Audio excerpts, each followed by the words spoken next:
Halo, apa kabar? Saya Remen Abadi, Senior Research Analyst di PT Valburi Asia Futures. Welcome to Platon Market Update.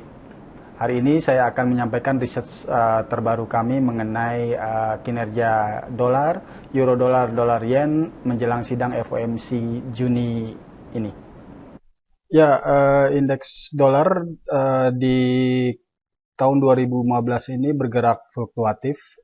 Di awal tahun sempat menguat sampai 100,39 dan setelah itu merosot terkonsolidasi hingga 93,133 di bulan Mei kemarin, dan setelah itu sampai awal Juni ini naik kembali ke 97,75. Konsolidasi US dollar ini berkembang signifikan akibat lemahnya kinerja ekonomi Amerika Serikat di kuartal pertama 2015. Memasuki kuartal kedua 2015, rebound US dollar berkembang kembali karena prospek bahwa pelemahan ekonomi di kuartal pertama hanya bersifat sementara dan berikutnya akan membaik kembali.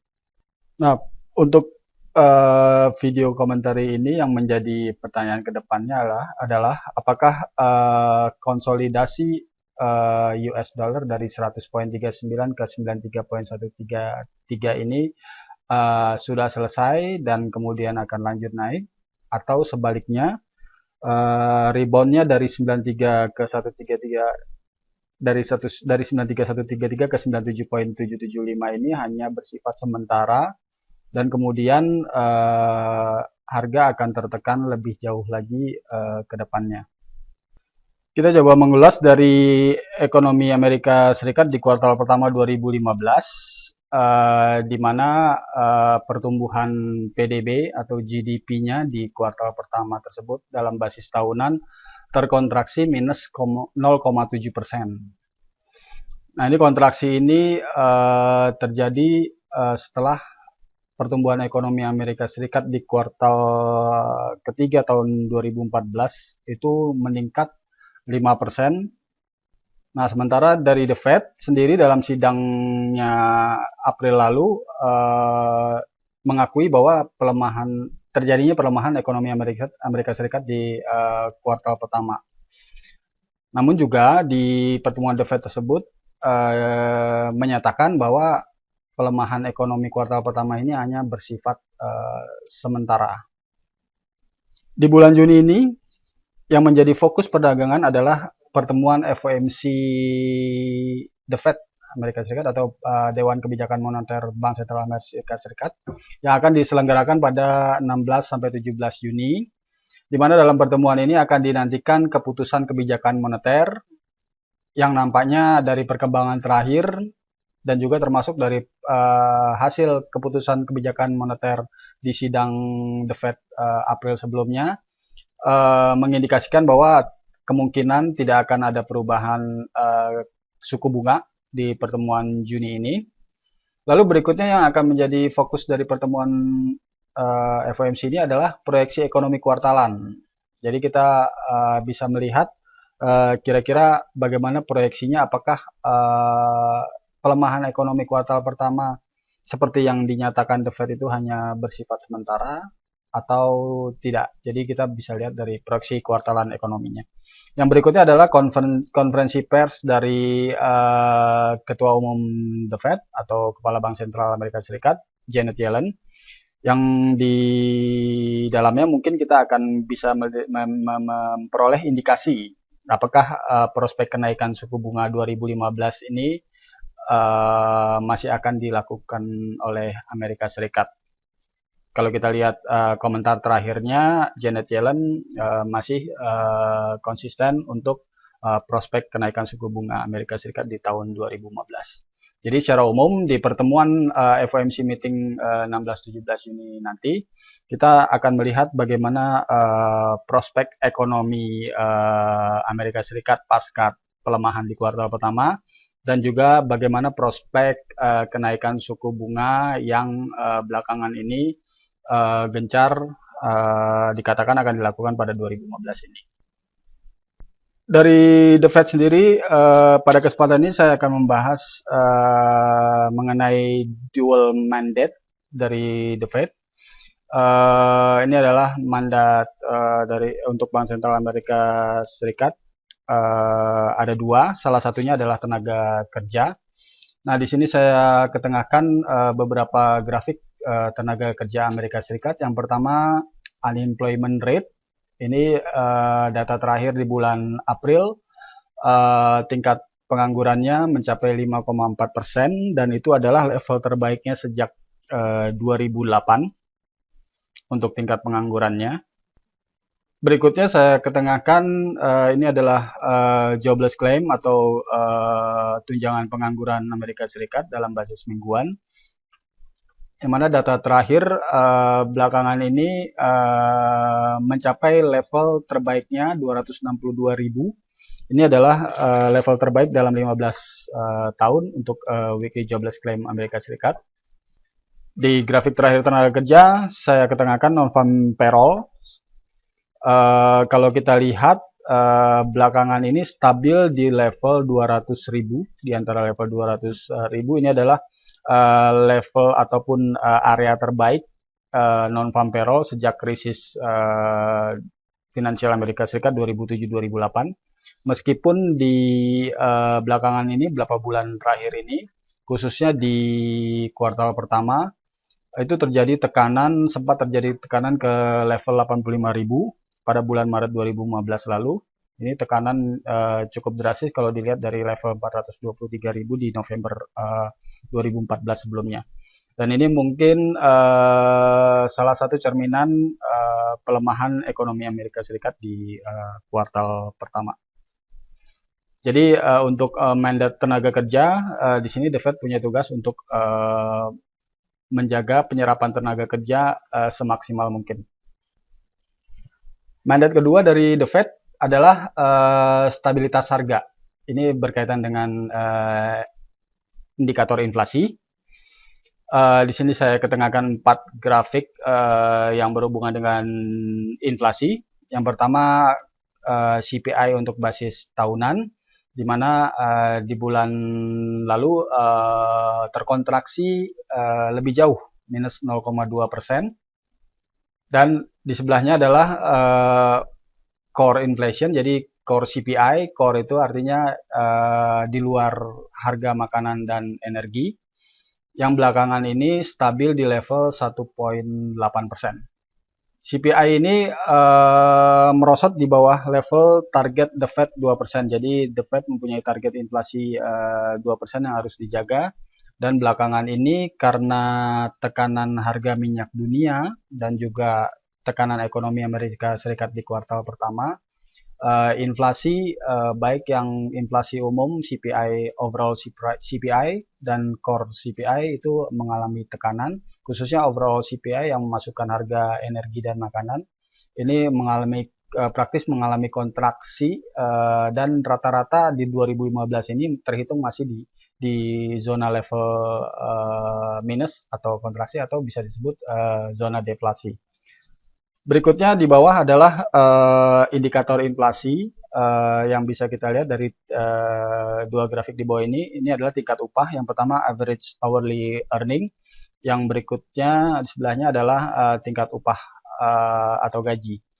Di sini kalau kita lihat untuk average hourly earning pertumbuhannya masih relatif minim di antara 0,1 sampai 0,2% dalam 3 bulan terakhir.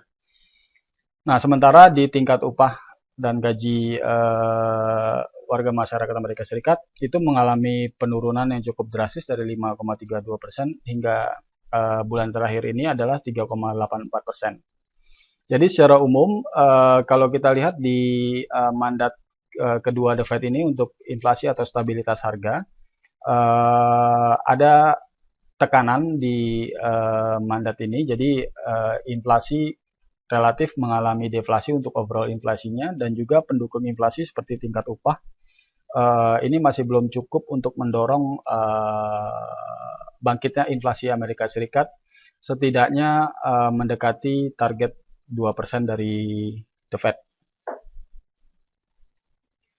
Jika di bulan Juni tadi kita bahas mengenai the Fed fokusnya, maka di pekan ini sejumlah data yang mungkin bisa jadi bahan pertemuan the Fed pertengahan Juni nanti perlu diperhatikan. Nah, belakangan ini ataupun minggu ini sejak awal pekan dan kedepannya di akhir pekan nanti ada beberapa data Amerika Serikat yang perlu diperhatikan. Yang pertama dari ISM itu Senin lalu itu mencatat level yang lebih optimis 52,8 dari perkiraan maupun bulan sebelumnya. Lalu construction spending juga mengalami peningkatan di atas perkiraan dan juga bulan sebelumnya.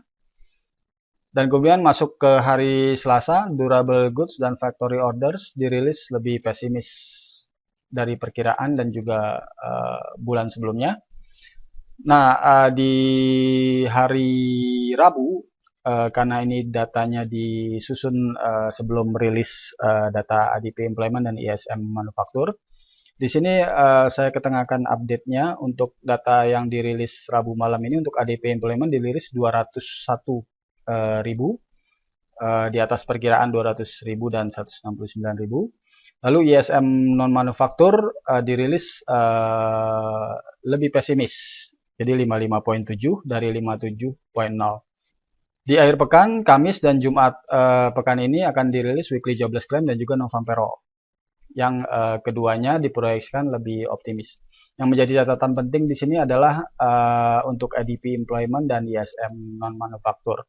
Di sini adalah dua indikator untuk non-farm payroll. ADP employment di satu sisi kasih indikasi positif untuk non-farm payroll dan mungkin bisa dirilis setidaknya sesuai perkiraan 225.000. Tapi untuk ISM non manufaktur di sini dirilis pesimis, bahkan komponen tenaga kerjanya itu mengalami rilis lebih lemah. Jadi bahkan terlemahnya dalam 4 bulan. Nah, ini indikasi pesimis untuk non-farm payroll. Jadi dari dua data ini berikan indikasi beragam untuk non-farm payroll. Jadi kita masih tetap harus perhatikan kemungkinan untuk non-farm payroll dirilis di bawah perkiraan ataupun mungkin di atas perkiraan untuk kedepannya. Nah, yang juga menjadi catatan penting adalah di sini ISM non manufaktur yang cukup dirilis cukup signifikan dan ini mungkin bisa menjadi indikator untuk inflasi karena harganya di sini untuk komponen harga mengalami peningkatan. Berikutnya ini adalah kaitan dari data ISM manufaktur khususnya untuk komponen harga ke inflasi. Di sini ada korelasi ataupun kita coba ketengahkan 3 line chart dari 3 komponen inflasi, yaitu ISM manufacturing price paid yang berwarna biru, lalu PCE deflator year on year, ini adalah indikator inflasi dari untuk the Fed yang biasa digunakan the Fed, yang berwarna orange atau merah, antara orange dan merah. Terus berikutnya adalah CPI year on year untuk basis tahunan yang berwarna hijau. Nah, yang mau dilihat di sini adalah setelah kami perhatikan untuk indikator ISM manufacturing price paid ini bisa jadi digunakan sebagai leading indicator. Kalau Anda lihat di sini lingkaran yang dibuat, ISM manufacturing ini kebangkitannya dari tekanan itu akan diikuti oleh PCE deflator dan CPI Amerika Serikat yang di bulan tahun 2007. Lalu di 2009 kebangkitan ISM diikuti dengan PCE dan CPI, dan juga 2015 ini ISM-nya price paid bangkit. Nah, sekarang apakah ini bisa seperti yang terjadi sebelumnya di 2009 dan 2007, jadi bisa mengangkat inflasi. Jadi kalau dilihat dari kondisi ini, ISM manufacturing price paid bisa jadi sebagai leading indikator dan arahnya saat ini yang sedang naik bisa jadi turut mengangkat kenaikan inflasi Amerika Serikat. Jadi kedepannya mungkin kita bisa perhatikan rilis inflasi CPI dan PCE apakah akan mengikuti ISM yang naik. Jadi dari pembahasan fundamental tadi yang perlu diperhatikan adalah ada 4 poin. Yang pertama, The Fed Amerika ataupun Bank Sentral Amerika Serikat memandang pelemahan drastis ekonomi di kuartal 1 2015 itu bersifat sementara. Artinya di kuartal kedua kemungkinan akan membaik. Lalu yang kedua adalah tenaga kerja sebagai salah satu dual mandate The Fed. Ini relatif dari grafik yang tadi ditunjukkan berada di zona terbaiknya dan ini dalam kurun waktu yang tahunan. Yang ketiga adalah inflasi dual mandate The Fed yang terakhir masih jauh di bawah target 2%. Bahkan masuk di zona deflasi untuk CPI overall-nya. Namun yang perlu diperhatikan adalah kedepannya ekspansinya kembali atau bangkitnya CPI Amerika Serikat ke zona inflasi kembali. Di tengah stabilnya harga minyak dunia yang saat ini sedang mencoba bertahan di atas level 60 dolar per barrel dan juga prospek bangkitnya ekonomi Amerika Serikat dari kuartal pertama. Dan terakhir adalah poinnya dari fundamental tadi adalah FOMC meeting Juni meski kemungkinan tidak merubah kebijakan moneter ataupun suku bunga, namun dapat dijadikan patokan pasar untuk prospek ke depan. Yang berikutnya dari sisi teknikal yang bisa kita lihat dari pandangan fundamental tadi adalah mengenai indeks dolar. Masih mungkin fluktuasi terjadi, jadi perkembangan data minggu ini mulai dari sektor bisnis tadi ISM, lalu juga data tenaga kerja yang sudah dirilis dan maupun yang akan dirilis bisa jadi akan memicu fluktuasi harga dolar. Artinya zona fluktuasi masih bisa diperhatikan di zona retracement dari 2015. Jadi 2015 kenaikan indeks dolar dari 90.24 ke 100.390. Ini sudah masuk ke zona retracement antara 38,2% dan 61,8%. Jadi zona ini bisa diperhatikan sebagai zona fluktuasi untuk indeks dolar ke depannya menjelang sejumlah data penting minggu ini, data tenaga kerja, dan juga menjelang event penting Juni ini, FOMC meeting. Terus yang kedua, untuk arah perdagangan ke depannya, perhatikan breakout. Jadi di sini range-nya untuk dolar sedang berada di antara bottom 93133, ini adalah bottom konsolidasinya. Lalu 97.775, ini adalah puncak rebound dari bottom konsolidasi. Jadi breakout ini yang perlu diperhatikan adalah misalnya jika terjadi tekanan lebih lanjut ke zona retracement dan breakout 93.133, ini mungkin bisa mengindikasikan ke depannya tekanan US dollar masih akan terus berlanjut. Sebaliknya, kalau fluktuasi indeks dolar masih relatif bertahan di zona retracement dan kemudian harga terangkat lagi dan menembus ke atas 9775, artinya mungkin indikasinya ke depan penguatan dolar yang lebih dominan dan ini masih mungkin untuk break ke atas puncak rebound 2015 100.390. Nah, jika kita aplikasikan ke major currency, ada dua currency yang perlu diperhatikan di sini adalah yang pertama euro dolar yang menarik untuk dilihat. Di sini saya ketengahkan monthly chart untuk euro dolar. Yang perlu dilihat di sini adalah tekanan euro dari puncaknya 1.6038 di sekitar tahun 2008 lalu itu sudah menembus 61,8% retracement. Jadi sudah maksimal untuk retracement di 1.0456 dan habis itu harganya kembali lagi ke zona retracement ini. Jadi untuk euro saat ini menarik untuk melihat konsolidasi rebound di zona retracement 61,8%, 1.1210. Apakah closing bulan ini akan mampu bertahan di atas areal 61,8% ini atau ini hanya kenaikan sementara? Jika berlanjut ataupun dominan, yang perlu diperhatikan adalah zona 50% dan 61,8%. Jadi artinya fluktuasi jika memang lebih dominan di atas level 1.21 bisa saja menuju ke zona berikutnya 1.2132. Dan ini 1.2132 adalah level tertinggi sementara 2015 ini yang dicapai Januari lalu.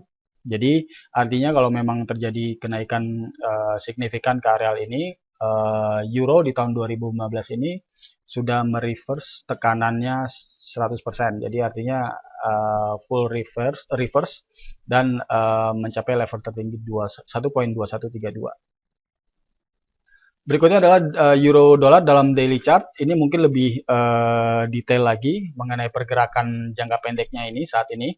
Jadi yang perlu diperhatikan saat euro dolar menembus ke atas 1.12 saat ini adalah zona retracement 2015 dari tekanannya di tahun 2015 dari 1.2105, level puncak tertinggi 2015 sementara ini ke 1.0445. Jadi saat ini tertahan reboundnya di zona retracement. Jadi untuk jangka pendek ataupun minggu ini sampai pertengahan Juni sampai FOMC meeting perlu diperhatikan zona antara 1.12 sampai 1.14 70-an yang perlu diperhatikan sebagai zona fluktuasi di euro dolar. Selain itu, perhatikan juga breakout seperti indeks dolar untuk indikasi arah selanjutnya. Jika memang fluktuasinya masih relatif bertahan di bawah areal ini dan kemudian terjadi tekanan dan menembus 1.0818, maka ini kemungkinan tekanan euro dolar akan berlanjut dan mungkin bisa menuju atau menguji level bottom sementara 2015 ini di 1.0445. Jadi yang perlu kita perhatikan untuk tekanan, akselerasi tekanan adalah tertahannya fluktuasi di zona retracement, lalu breakout 1.0818 dan akhirnya bisa menuju atau menguji 1.0445. Sementara untuk kenaikan atas yang perlu dilihat adalah saat ini 1.1470-an atau 1.15 yang perlu diperhatikan untuk euro untuk breakoutnya. Jika memang masih fluktuasi di atas areal ini dan dilanjutkan dengan breakout ke atas areal ini, maka seperti monthly chart tadi dapat full reverse tekanannya 2015 ini menuju 1.2105. Jadi itu yang mungkin yang perlu diperhatikan untuk breakout 1.1470 sampai 1.15 range areanya, dan bawahnya adalah 1.0818 atau 1.0800. Berikutnya adalah dolar yen di monthly chart. Dolar yen saat ini kenaikannya dari 75.55 beberapa tahun lalu sedang berada di level trendline resistance. Ini trendline resistance yang sudah berusia sekitar 30 tahun yang ditarik dari tahun 1987-an. Dan ini range-nya sekitar areal 125 yang perlu diperhatikan untuk saat ini. Sementara untuk indikator sudah overbought. Jadi kita perlu mewaspadai fluktuasi di areal ini, kemungkinan resiko terbatasnya kenaikan atau mungkin konsolidasi di areal ini. Jadi perlu diperhatikan. Tapi jika sebaliknya bisa clear break, artinya hold di atas areal trendline resistance, maka target berikutnya terdekat untuk dolar yen adalah sekitar areal 125.70 sampai 135.15 yang perlu diperhatikan. Di daily chart mungkin lebih bisa melihat jangka pendek saat ini. Yang perlu kita perhatikan saat ini ada dua sinyal bearish dari kenaikan tajam dolar yen belakangan ini. Yang pertama adalah bearish engulfing dari candlestick chartnya. Lalu berikutnya adalah indikator yang overbought. Jadi untuk saat ini selama terbatas di areal 125.03 yang menjadi areal tertinggi rebound pekan ini, waspadai konsolidasi berikutnya. Mungkin bisa bertahan di bawah 124 atau mungkin bisa berlanjut ke retracement, ke fase retracement dari kenaikan sepanjang 2015 ini yang jaraknya untuk 38,2% dari 125 cukup jauh, jadi sekitar 121.51. Jadi untuk dolar yen di daily chart perhatikan areal 125, perhatikan indikasi bearish dari candlestick dan juga RSI, dan juga potensi konsolidasi jika memang ini berkembang. Ini mungkin bisa masuk zona retracement seperti euro dan arahnya mungkin cukup jauh dari puncak 125 saat ini. Selain itu yang juga perlu diperhatikan adalah kinerja dolar. Kalau memang relatif di pekan ini data-data ekonomi Amerika Serikat dan juga Juni ini FOMC meeting berikan reaksi negatif ke dolar, ini mungkin bisa jadi pertimbangan untuk melihat dolar yen di zona puncak untuk saat ini, puncak reboundnya di sekitar 125. Jadi untuk merangkum kembali laporan riset kami tadi, yang pertama penting untuk mengetahui kinerja ekonomi Amerika Serikat pasca pelemahan di kuartal pertama 2015. Khususnya di minggu ini kita perlu perhatikan data non-farm payroll dan data tenaga kerja lainnya. Dan juga di bulan ini, tepatnya di pertengahan bulan Juni ini, kita perlu perhatikan FOMC meeting yang di dalamnya akan mengetengahkan selain keputusan kebijakan moneter dan juga akan mengetengahkan proyeksi ekonomi Amerika Serikat terkini dan juga konferensi pers dari Ketua Umum Bank Sentral Amerika Serikat Janet Yellen. Yang kedua, perkembangan data di kuartal kedua berjalan ini akan menjadi bahan untuk sidang The Fed pertengahan Juni ini. Jadi ini akan berkaitan dengan proyeksi ekonomi The Fed dan juga konferensi pers dari Janet Yellen di sidang tersebut. Yang ketiga, jika memang pelemahan ekonomi Amerika Serikat di kuartal 1 2015 ini bersifat sementara seperti yang dikatakan The Fed dalam sidangnya April lalu, data-data ekonomi khususnya sektor tenaga kerja dan inflasi dapat menjadi pegangan ke depannya untuk ekonomi Amerika Serikat dan juga untuk prospek kenaikan suku bunga di 2015. Dan jika ini komentar ini mendukung ataupun data-data ini mendukung, ini masih akan mensupport penguatan dolar Amerika Serikat untuk tahun 2015 ini. Jadi untuk saat ini yang perlu diperhatikan adalah seperti kayak euro dolar dan dolar yen adalah zona resistance. Jika euro dolar yang perlu diperhatikan zona resistance di sekitar 1.12 sampai 1.1475 atau 1.15. Sementara untuk dolar yen zona resistance yang perlu diperhatikan adalah 1.25 menjelang data-data ekonomi Amerika Serikat di minggu ini dan juga sidang moneter FOMC di pertengahan Juni ini. Sekian dari saya untuk saat ini dan sampai jumpa di video komentari berikutnya.